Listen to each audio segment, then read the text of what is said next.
Hello and welcome to My Mom's Basement, ladies and gentlemen. I've got Clem here and I've got our pal Michael Waldron back, not to talk about Loki this time or anything in that crazy cosmic world, but to talk about something a little more grounded. His new series, Heels, premiering on Starz on August 15th, Sunday night. It's going to be a great series. And I can say that because I've seen some of the screeners and I love this show a lot. I mean, this is like made for wrestling fans by a wrestling fan at least. I would assume many other wrestling fans on the staff. Michael Waldron, it's been a while since we last talked to you. How have you been? Good, man. Yeah. What have I missed? What's happened? What's happened since the last time? It's good to be back. We had the Heels premiere last night. I'm super hungover. So I'll give you all the spoilers you want. I've never been more vulnerable. Yeah, you want to talk Uh, about that Star Wars movie you're working on? Here we go. No, tell us about the premiere. How did the Heels premiere go? I mean, this is a show so many years in the making, I know for you, that it had to feel kind of surreal getting to actually show it to people and watch it with them. yeah, man, it was really surreal. I wrote this pilot in 2013 when I was an intern on the first season of Rick and Morty.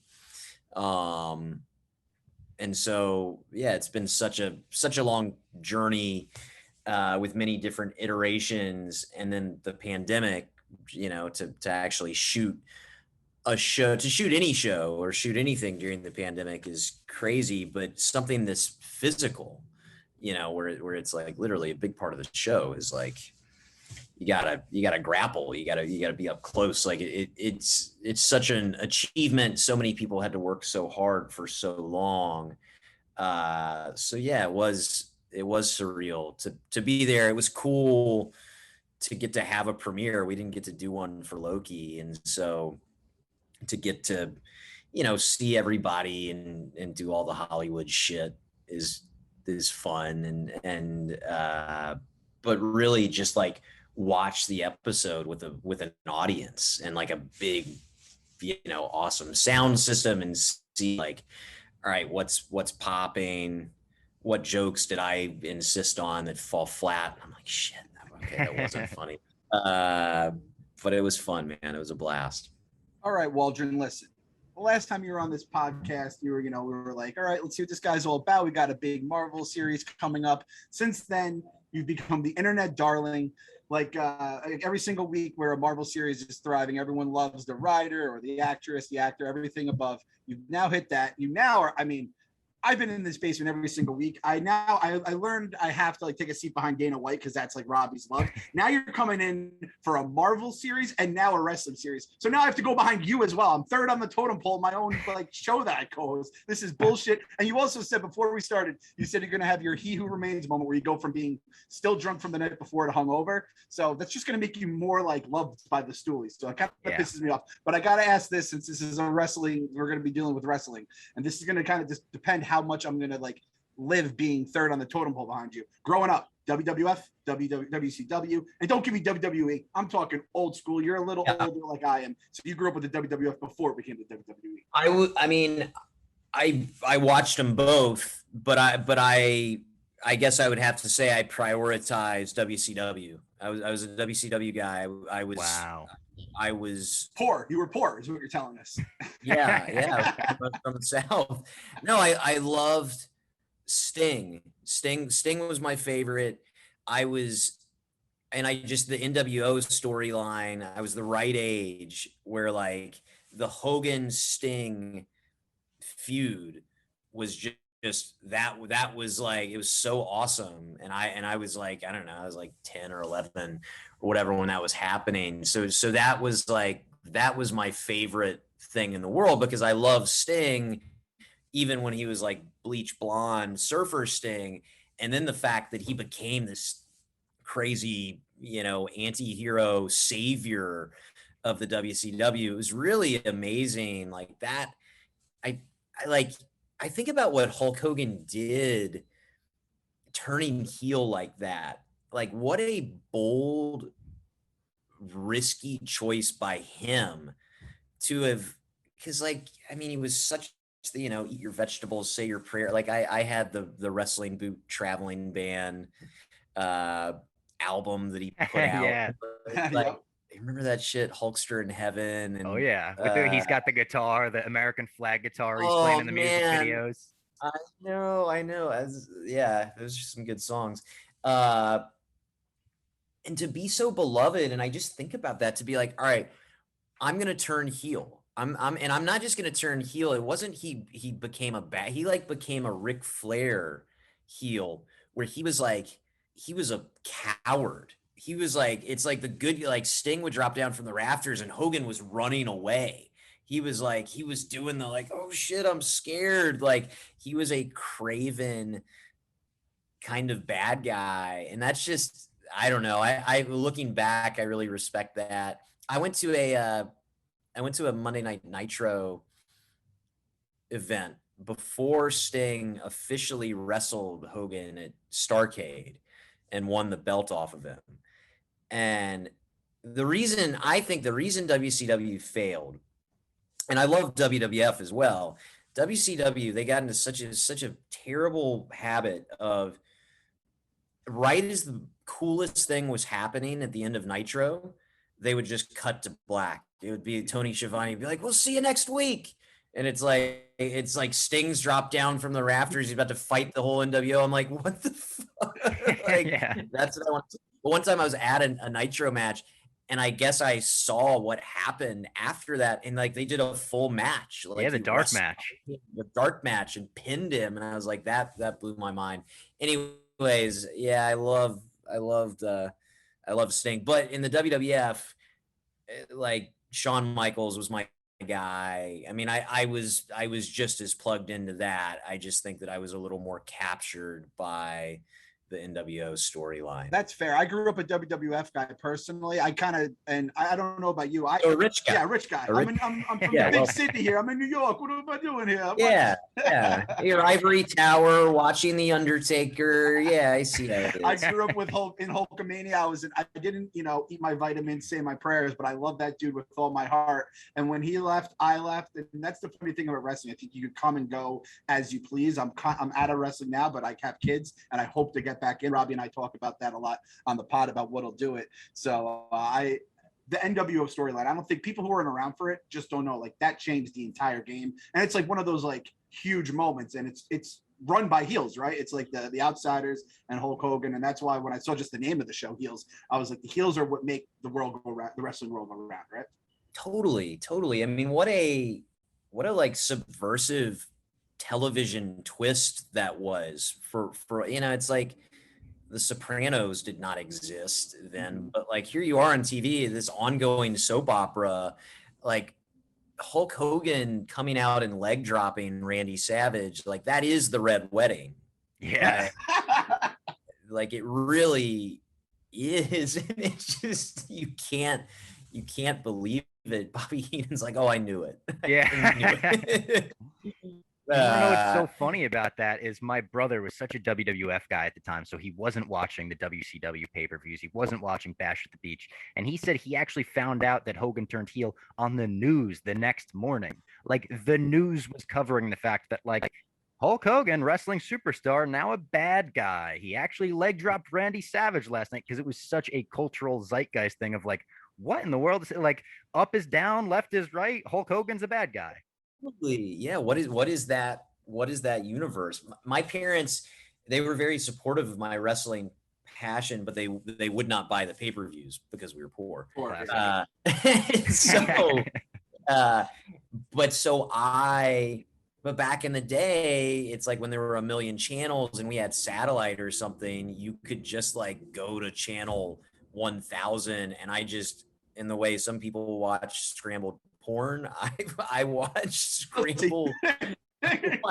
scrambled pay-per-views that probably permanently messed up my vision. I think about that. But that was how I saw it, and it's just so crazy. That's a good way to like just hammer home to all the listeners, like you're getting this show is made by someone who watched it through Scrambled, like that. Like you want to say like Die Hard, he knows the wrestlers. No, he was watching it, and the Scrambled, like the little boob you get with the porn, like you said, that is a Die Hard right here, fan. So this is going to be a real wrestling show. This is not a fake one at all. I love that. Exactly. We talked about you writing the first episode of this in 2013 when you're an intern on Rick and Morty. How different is the finished product of the pilot of Heels from that original script? Has it changed a ton? Is it basically the same show? I mean, it's basically the same show in that it's like same characters, same world, same general story. I did not know what I was doing really as a writer then. That was like the dramatic thing that I'd written. I'd just been writing comedy stuff up until that point. So it's like when you sell something to a network, you go through a development process, revising the script 100 times. I wrote a second episode that then made us go back and retool the first episode. And then you put together a writer's room, and the work you're doing on episode 7 makes you go back. And it's like these things are always getting changed, but by and large, the names that I wrote down in a little notebook the first time I started working on this, and the general story outline way back 8 years ago, still generally the same, which is really cool. That's so cool to me, like to actually get to see that, realize the actual vision. And one of my favorite aspects of the entire, I saw the first 4 episodes of this, and my favorite aspects of almost every episode is when you actually get to watch a wrestling match. It's shot so beautifully with like slow motion, beautiful music behind it a lot of the time. Was it important to you to get a certain style of wrestling match? Because I've talked to Paul Walter Hauser, who is a huge wrestling fan, great actor, and he always talks about wanting to do a Dusty Rhodes, Ric Flair, Arn Anderson movie, something like that, and shooting the wrestling match like it's a Rocky movie. So I wanted to know, like, did you have a lot of input as far as how the wrestling matches would be shot? Yeah, absolutely. I mean, look, our directors, Pete Siegel, who, by the way, did Tommy Boy, like is our director, like, which, so I'm always like in awe of that. And Jessica Lowry, she did episodes 3 and 4. They did such an amazing job really elevating the in the ring stuff. My whole thing was always, all right, we want the show to feel cinematic, but pretty naturalistic side of the ring. And then in the ring, let's have the freedom to be a little more heightened, because I feel like the opportunity with this show is we've seen so many stories about the dark side of wrestling. And look, that's a compelling thing, and we go there in our show. But I was excited to also explore the beauty of it, like the artistic expression that it is, and all of that. So that's just to say, yeah, I wanted the wrestling to look cool, to look cinematic. Pete always referenced Raging Bull, visually. Michael Mann's Ali is another great, I actually underrated, like, I was just about to say, such an underrated movie that never gets brought up, but every time it's on TV, I'll flip that on. Yeah, that movie's so cool. I was lucky to have a meeting with Michael Mann really early in my career, and I had no business being in a room with him, and I was so just intimidated and scared. And when we were talking about Ali, and he told me a story about how to get those shots where they're like looking, where Ali is just such a towering figure in the ring, they literally had like these tiny cameras that they put basically on the ends of like pins and poked them up through the bottom of the ring to look up at him. So it was stuff like that. Like, how can we capture the grandeur of this? Because ultimately it is theater. There is a lot of that in the show too, like the shot from below, someone jumping off the top rope. Like you could actually see that influence, I guess, now that I think back to it. Yeah. So I didn't get to see any of the shows yet. Robbie didn't share the screeners with me. So I'm coming in blind right now, and my brain doesn't work. I have a little bit of a simple man's brain. So the theater and art side sometimes can be lost on me. I'm just a big brute strength guy. James Harrison's on the show. Is there any stories from set where like he just lifted up the entire crew for fun because he could do it? Because they're like Barstool, the old Barstool days on the blog, James Harrison lifting up like 2 tons worth of stuff for fun during the off season would always get me to click, and I just watch it and just stare. And I was like, I got to know if James Harrison did any James Harrison shit on set. He's a monster. He's so big and so strong. I mean, we built a gym. There's like a Heels gym that the whole cast was in there just clanging and banging and yeah, there's all over all their Instagrams is them sitting on James's back while he does push-ups and stuff. And I mean, he is quite literally a world-class athlete. Like, you watch him doing the wrestling stuff in the ring, and it's like, you're like, oh God, this guy looks like he's been doing it forever. And he is lifting people up and throwing them out of the ring and just being awesome. So yeah, it's very cool. And then the cool thing about James is when we do like the Comic-Con thing, when everybody's on Zoom, it's all of us, we get our like shitty white backgrounds and everything, and then James just flanked by like Lombardi trophies and just all of that. Oh yeah, okay, you're just hanging out doing this with us.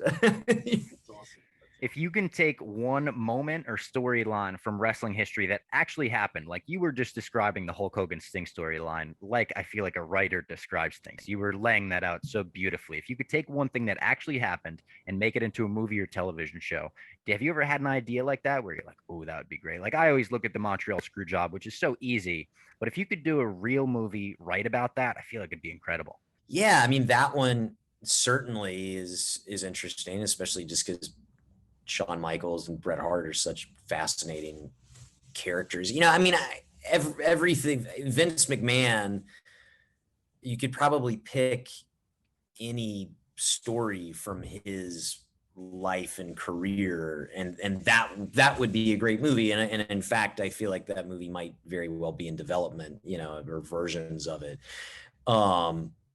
Because there is this like Steve Jobs-esque vision, but coupled with just his own performative ability. Like, it's easy to forget that he was like the defining heel of the WWF throughout the Attitude Era. Like, I just think about how often I send a GIF that is Vince McMahon. That's so crazy. Often. What CEO of a highly lucrative company, like, do I just have tons of gifts, like doing all this stuff? And before that, when I was a kid, I just knew him as a great announcer. He was actually kind of like, he wasn't even a heel announcer. Like, so Vince McMahon, there's an amazing character study to be done there. That's for sure. Jesus Christ, I'm thinking about it. I'm like, what other guy was like that? And then I realized it's our boss. Like, that's Dave. Yep, Dave. I mean, Dave Vince McMahon, we've said that a lot. I think a lot of ego goes into that as well, too. But Dave built the company on being that Vince McMahon, but he's also the guy that signs the checks and keeps the lights on. Do you have a favorite heel from like either growing up or just throughout your life? Is there one that you just say, boom, that's the GOAT, in my opinion? Is it Vinnie Mac or is it someone else? I mean, Vince McMahon's amazing. Probably him or Hogan. And just because I love Shawn Michaels, I loved, it was weird because he just became it's just, you couldn't help but like him. But I always liked when he was antagonizing. And I liked early days Shawn Michaels, like kicking Marty Jannetty through the barbershop window. Like I love with Sherry and everything. Like I love that just cocky, I love and Ric Flair too, like bad guy, like Flair, who wins, I think, the 92 Royal Rumble, who comes in at 3. You're correct on that. And wins the Rumble, is such a great because again, he's a coward. He's and then gouging people in the eyes. Like, I like the guys who play a little bit dirty. Yep. No, that's 100% right. And so those are the GOATs. And I think those are, on everyone's list, top 3, top 5. And you mentioned who is my favorite. He may not be the GOAT in terms of traditional heels, but Bobby Heenan. I mean, the things he would say, the wit is just unbelievable. He'd say it on a dime during a match. Like you said, during the NWO reveal. And then even with the Marty Jannetty moment, he goes, Jannetty tried to dive through the window. He tried to dive through. What an act of cowardice. I mean, like, who comes up with that? Gorilla Monsoon is so mad. He's like, will you shut up? You stop. He finally has had enough. He was so great. And it's like the announcers are so much a part of the joy of my memories of pro wrestling, because they're performers. Like Tony Schiavone, I just love. I'm so glad he's back Yeah. with AEW. It was cool that he was announcing like Braves minor league games, because I'm a Braves fan, and I just like I love those guys. And Bobby the Brain, it was interesting in the NWO thing how he actually suddenly became kind of a good guy. So, Yeah. because it's like the NWO was the bad guy. It was this odd thing of like the enemy of my enemy is my friend. And suddenly he and Tony were, they were united against the outsiders. So I love those guys. And Jerry the King, obviously, back in the day. We still Yeah. use JR all the time. By God, he killed him, or Oh. by God, I mean, that's, we blah, used blah, blah music. all season on Loki. We used Vinnie Mac's most iconic line, maybe with "That's got to be Kane." Change to "That's got to be Kang." Kang, it's Kang, it's It's Kang. Kang. It was Kang. In the It end, was. Man, we were happy about that. That was Kang. we didn't really get to talk to you about that. I know that's not about it, but that final episode, let me just tell you, you could not have stuck the landing anymore, my friend. That was tremendous. Yeah, thank you. That was a lot of fun. That's Eric Martin, who I wrote that episode with, did great work on that. And he, especially as we reworked it over the course of the pandemic and everything. And then I mean, Jonathan Majors, holy shit. What a performance. It's like it's one thing to just write however many pages of dialogue that was, but we had to count on our director Kate Herron, our composer Natalie Holt, our she did some of my favorite work of the whole series, by the way. Your composer, I was tweeting praise for her every episode. I feel like give Natalie Holt the next Star Wars movie. She's amazing. She's so talented. I loved how she gave every character their own theme, because that's what I love. As a Star Wars fan, exactly. The little motifs, and so much of that final episode, the tension relies on it's the music and the cameras pushing in, then pushing out and pushing in. It's just like, it was a lot of fun. That one was cool. Does Jonathan Majors with his performance like blow you away on set, or is it like when you see the edit that you're like, man, we got something super special here? Both. It was actually, that was the one episode that I was really able to be on set for, because I was on set for Doctor Strange in London for most of the rest of the time. But I came back through and was there for all of Jonathan's stuff. And I was just blown away. He's doing like 20-minute takes of that monologue that's so intense and so just unhinged and chaotic. And he just walks off set. He's just the coolest guy in the world.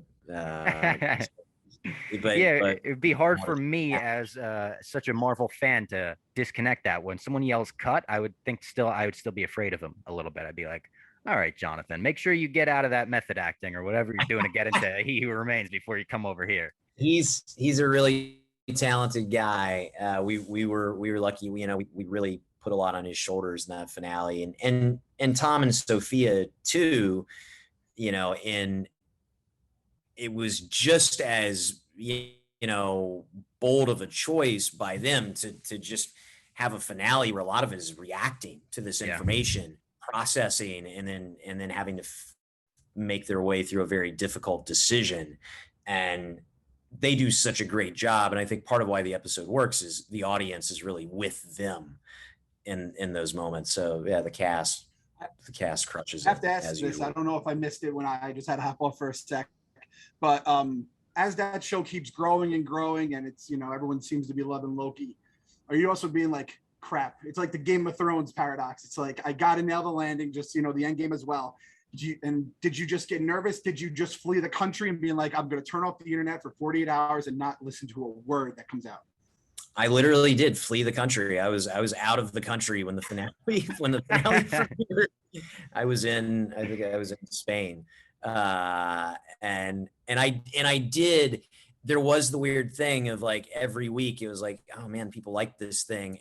But I did keep thinking, I was like, wow, it feels like we're kind of 5 for 5, but I know if we blow it, if people hate this last episode, which is a weird, crazy swing of just characters sitting across a desk from one another, that might recontextualize the legacy of the season.